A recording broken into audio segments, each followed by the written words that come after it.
Hello friends, welcome back to my channel. हाजिर हूँ एक नई रोमांटिक लव स्टोरी लेकर। तो चलिए वीडियो को स्टार्ट करते हैं। कहानी की शुरुआत में रुआन खुद को लोंग के साथ एक बेड पर देखकर चिल्लाने लग जाती है। लोंग भी उस पर भड़क रहा होता है, तुम यहाँ कैसे आई, क्योंकि वहाँ तो उसकी गर्लफ्रेंड को होना चाहिए था। रुआन को याद आता है कल रात उसकी बेस्ट फ्रेंड लीजा ने पहले तो उसे टल्ली कर दिया और फिर बाद में उसे होटल रूम का कार्ड दिया था।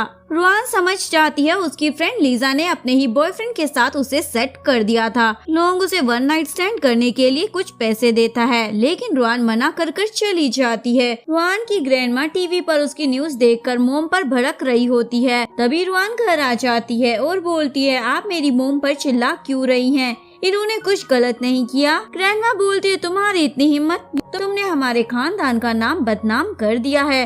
मोम अपनी बेटी की साइड बोलने लगती है तो ग्रैंडमा उन्हें हिट करने वाली थी।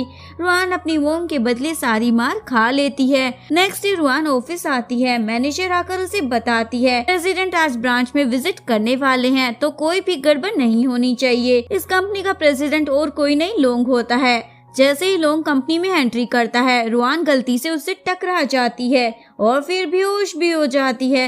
लोंग उसे उठाकर सोफे पे लिटाता है और तुरंत अपने फैमिली डॉक्टर को बुलाने का ऑर्डर दे देता है।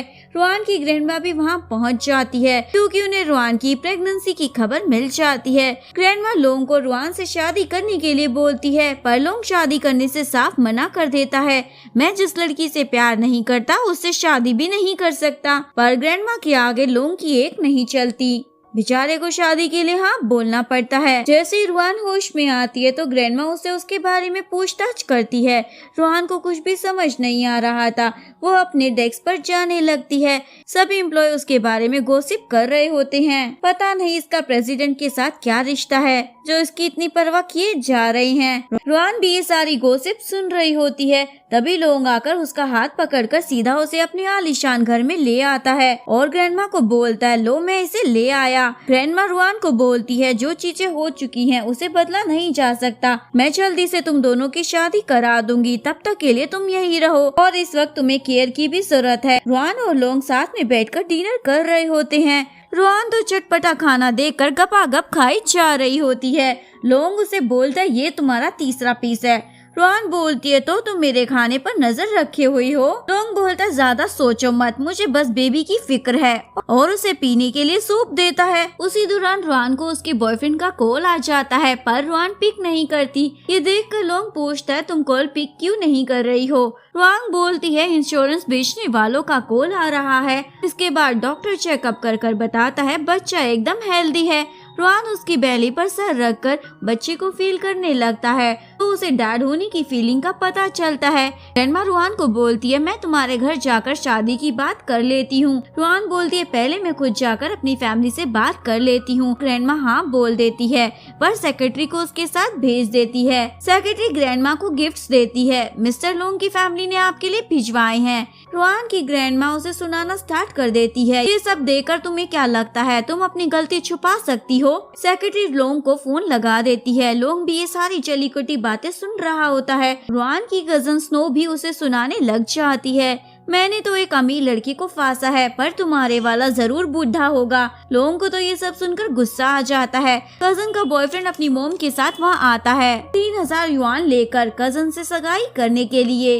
ग्रैंडमा तो उनकी बड़ी अच्छे से खातिरदारी करती है, जैसे पता नहीं कहाँ के रईस हो। तभी गाँव का हेड आकर बोलता है, आपकी पोती किस्मत वाली है, आपको कितना अच्छा दामाद मिला है। ग्रैंडमा को लगता है जरूर वो स्नो के बॉयफ्रेंड की बात कर रहा है तो खुश हो जाती है, पर गांव का हेड बताता है वो लोग तो रुआन का रिश्ता लेकर आए हैं। ग्रैंडमा तो शौक हो जाती है तो तुरंत भागी हुई बाहर आती है। चाहे वो कितना भी रईस क्यों ना हो, हैंडसम तो बिल्कुल नहीं होगा। रुआन जैसी लड़की को भला कौन हैंडसम लड़का प्यार कर सकता है। तभी लोंग की कार वहाँ आती है और उसके हैंडसम फेस को देखने के बाद स्नो का मुंह तो खुला का खुला रह जाता है। पैसों से भरे थाल देखने के बाद रुआन की ग्रैंडमा भी उन्हें बड़े सम्मान के साथ घर के अंदर लाती है। ग्रैंडमा तो पैसों की चकाचौंध में खो जाती है। लोग रुआन का जबरदस्ती हाथ पकड़ रहा होता है, पर रुआन तो नखरे दिखा रही होती है तो ये देखकर बहुत ज्यादा जल रही होती है। लोग रुआन की ग्रैंडमा से उसे बाहर ले जाने की इजाजत मांगता है। ग्रैंडमा बोलती है, ले जाओ बेटे, अब तो वैसे भी ये तुम्हारी है। लोग उसे बाहर लेकर आता है। रुआन बोलती है अब तुम्हें क्या बात करनी है। लोंग बोलता है तुम इतनी नर्वस क्यों हो रही हो, ये हमारे बच्चे के लिए ठीक नहीं है। रुआन बोलती है भला इतने से नर्वस होने से बच्चे को क्या प्रॉब्लम हो सकती है। लोंग उसके हाथ में ब्रेसलेट देखकर पूछता है ये किसने दिया। रुआन बोलती है तुम्हें इससे क्या मतलब। लोंग बोलता है भूलो मत तुम मेरी वुमेन हो। नेक्स्ट सीन में आज दोनों की शादी वाला दिन होता है, लेकिन रुआन इस शादी से बिल्कुल भी खुश नहीं होती। लेकिन इधर लोंग बड़े अच्छे से सज धज रहा होता है। लोंग की गर्लफ्रेंड लीसा भी शादी में आ जाती है और सीधा रुआन को आकर एक चाटा लगा देती है। तुम्हारी हिम्मत कैसे हो गई मेरे बॉयफ्रेंड से शादी करने की। रुआन बोलती है पूछना तो मुझे चाहिए, उस दिन तुमने मुझे जिस रूम का कार्ड दिया था उसमें मेरा बॉयफ्रेंड जियांग नहीं था, लोंग था, ये कैसे हो गया। लीसा बोलती है उस दिन मैंने बहुत ज्यादा पी ली थी, हो सकता है मैंने तुम्हें गलत रूम का कार्ड दे दिया हो, पर अब तुम इतनी क्रूर मत बनो। सोचो जरा तुम्हारे बॉयफ्रेंड का क्या होगा, उसने तुम्हारे लिए कितना कुछ किया है। रुआन को समझ नहीं आता वो अब क्या करे। लीसा उसे बोलती है अब ये शादी रोकने का बस एक ही तरीका है, तुम शादी छोड़कर भाग जाओ। सीधी सादी रुआन उसकी बातों के जाल में फंस जाती है और वहाँ से भागने लगती है, पर गार्ड्स उसे रोक लेते हैं। रुआन खुद को हर्ट करने की धमकी देती है, तभी लोंग वहाँ आ जाता है और उसे लेक्चर देने लग जाता है। रुआन का बॉयफ्रेंड जियांग भी वहाँ आ जाता है। रुआन तो उसे देखकर बहुत ज्यादा खुश हो जाती है, पर उसे तो लोंग ने ही वहाँ बुलाया था। लोंग उसे पूछता है बताओ अपने दिल को मुझे देने की क्या कीमत लगाओगे। जियांग बोलता है ये मेरे लिए प्राइसलेस है, मैं इससे बहुत ज्यादा प्यार करता हूँ। लेकिन फिर भी लोंग कीमत लगाने लग जाता है और 5 मिलियन का अमाउंट देखते ही जियांग की नीयत बिगड़ने लग जाती है। रुआन उसे पैसे लेने से साफ मना करती है, पर जियांग बोलता है मैं बहुत रिच हो जाऊंगा। रुआन उसे याद दिलाती है तुमने वादा किया था हम हमेशा साथ में रहेंगे, और देखो मैंने अभी तक तुम्हारा दिया हुआ ब्रेसलेट पहना हुआ है, हमें इस पैसे की जरूरत नहीं है। पर जियांग बोलता है मैं उतना अमीर नहीं हूँ, तुम इसके साथ ज्यादा खुश रहोगी। ये बोलकर वो पैसे लेकर भाग जाता है। रुआन भी उसके पीछे जा रही थी, लेकिन लोंग उसे पकड़ लेता है। इन सब की वजह से रुआन को अपने बॉयफ्रेंड से नफरत हो जाती है। लीजा रुआन से मिलने आ रही थी, पर रुआन का असिस्टेंट उसे भारी रोक देता है। लीजा उसे बताती है मैं उसकी गर्लफ्रेंड हूँ। असिस्टेंट बोलता है लेकिन बॉस आपसे मिलना नहीं चाहते, उन्होंने आपका वापसी का टिकट बुक कर दिया है, और उसे वहाँ से खींच कर ले जाता है। रुआन लोंग से शादी कर लेती है अपने बच्चे के लिए। मुझे तो कुछ मिला नहीं, एटलीस्ट मेरे बच्चे को उसका डैड तो मिल जाएगा इस शादी से। दोनों की फर्स्ट नाइट होती है। लोंग टॉवल में ही रूम में आ जाता है और अचानक से उसका टॉवल गिर जाता है। रुआन तो डर जाती है, मेरे पास मत आना। लोंग स्माइल करने लग जाता है और टॉवल पहनकर बोलता है मैं सोफे पर सोने जा रहा हूँ। ये कहकर वो वहाँ से चला जाता है। तब जाकर रुआन की सांस में सांस आती है। रुआन अपने ऑफिस में काम पर वापस जाना चाहती थी, पर सेक्रेटरी उसे बताती है बॉस ने बोला है जब तक आपकी डिलीवरी नहीं हो जाती। रुआन तो मुंह फुलाकर बैठ जाती है। लोंग स्माइल करते हुए उसके पास आता है। सुना है तुम जॉब पर वापिस आना चाहती हो। रुआन बोलती हाँ मैं काम करना चाहती हूँ, क्या मैं आ सकती हूँ। लोंग बोलता है पहले मुझसे भीख मांगो। रुआन ऐसा करने से साफ मना कर देती है। लोंग उसे उसका जॉब आईडी कार्ड दिखाता है, पर देता नहीं है। रुआन आईडी कार्ड लेने के चक्कर में उस पर गिर जाती है और दोनों एक दूसरे की आंखों में खो जाते हैं। रुआन खुद को संभालते हुए फटाफट से उससे दूर हटती है। लोंग उसके पास आकर बैठने लगता है। रुआन उससे दूर हटने लगती है। लोंग फटाफट से उसे आईडी कार्ड पहना देता है। नेक्स्ट डे से रुआन भी कंपनी में काम करने के लिए आ जाती है, पर सभी ऑफिस वाले उसे लेकर गॉसिप कर रहे होते हैं। लोंग रुआन को अपने असिस्टेंट की पोस्ट पर हायर कर लेता है और उसे करने के लिए काम भी दे देता है। सेक्रेटरी रुआन के लिए कॉफी लेकर आती है, पर लोंग उसे दूध लाकर देने को कहता है। रुआन पीने से मना कर देती है क्योंकि उसे दूध पसंद नहीं है। लोंग बोलता है लगता है मुझे पिलाना पड़ेगा। ये सुनकर रुआन फटाफट खुद ही दूध पी लेती है। रुआन का काम देखने के बाद लोंग उसकी बहुत ज्यादा तारीफ करने लग जाता है। ऑफिस का काम तो बढ़िया कर लेती हो, और क्या क्या आता है तुम्हें। दोनों एक दूसरे की आंखों में खो जाते हैं। तभी सेक्रेटरी बीच में धमक पड़ती है और लोंग वहाँ से खिसक लेता है। जैसे ही रुआन केबिन से बाहर आती है, मैनेजर उसे सुनाने लग जाती है प्रेसिडेंट के साथ 1 नाइट स्टैंड कर तुम उसकी वाइफ तो बन सकती हो, पर कभी उसकी लवर नहीं बन पाओगी। तभी सेक्रेटरी आकर रुआन को वहाँ से ले जाती है। मैनेजर को तो गुस्सा आ जाता है, ये खुद को समझती क्या है। लोंग अपनी कंपनी की बिजनेस पार्टनर मिस मू के साथ डिनर कर रहा था। लोंग रुआन को भी वहाँ बुला लेता है। मिस मू बोलती है मुझे लगा ये प्राइवेट डिनर है, यहाँ बस मैं और तुम होंगे। लोंग बोलता है हम यहाँ वर्क को लेकर लेकर बातें करने वाले थे ना, इसीलिए तुम्हें कोई प्रॉब्लम नहीं होनी चाहिए। अगर मेरी असिस्टेंट यहाँ है। मिस मू रुआन को ड्रिंक करने को बोलती है। रुआन ड्रिंक करने वाली होती है लेकिन लोंग अपनी वाइफ को रोक देता है और उसकी जगह खुद ड्रिंक कर लेता है। रुआन तो बहुत ज्यादा खुश हो जाती है। लोंग उसकी कितनी परवाह करता है। मैनेजर बार बार उन्हें बाहर से डिस्टर्ब कर रही थी। लोंग के कहने पर सेक्रेटरी उसे वहाँ से भगा देती है। मैनेजर को तो गुस्सा आ जाता है। जैसे ही रुआन थोड़ी देर बाद बाहर आती है, मैनेजर उस पर चढ़ जाती है, लेकिन फिर भी रुआन उसे इग्नोर कर जा रही थी। पर मैनेजर उसे रोक कर चाटा मारने वाली थी। तभी लोंग आकर उसे रोक लेता है। तुम्हारी हिम्मत कैसे हो गई मेरी वाइफ को बुली करने की, और उसे जॉब से फायर कर रुआन को अपने साथ ले जाता है। रुआन उसे सॉरी बोलती है क्योंकि उसे लग रहा था लोंग ने उसे सेव बच्चे की वजह से किया है।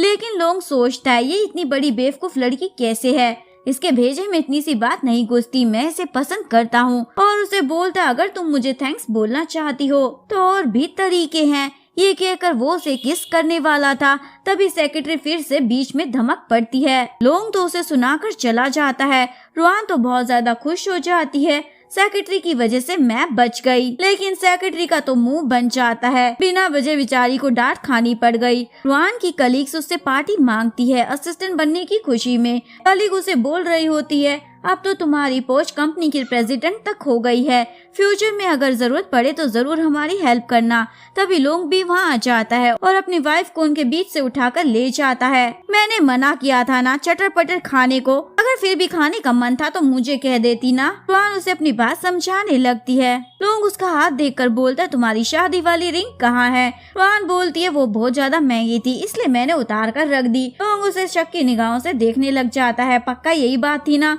रुआन बोलती है और क्या बात होगी। लोंग उसका हाथ पकड़कर उसे घर लेकर आता है। रुआन किचन में खाना बना रही थी। लोंग वहाँ आकर बोलता है क्या मैं तुम्हारी हेल्प करूँ। रुआन हेल्प करने से मना कर देती है और बाउल निकालने लग जाती है, लेकिन उसका हाथ नहीं पहुँचता। तभी लोंग उसकी हेल्प कर देता है। लोंग को अपने इतने क्लोज देखकर रुआन की दिल की धड़कनें तो तेज होने लगती हैं, इसलिए वो जल्दी से उसे दूर हट जाती है। लोंग उसे बाउल देता है, लेकिन रुआन तो उसे किचन से बाहर दफा कर देती है। रुआन नूडल्स बनाकर लाती है, पर लोंग का तो मुंह बन जाता है क्योंकि नूडल्स उसे बिल्कुल भी पसंद नहीं थे। लेकिन रुआन के प्यार में वो सारे नूडल्स चट कर जाता है, इवन उसके भी छीन कर खाने लग जाता है।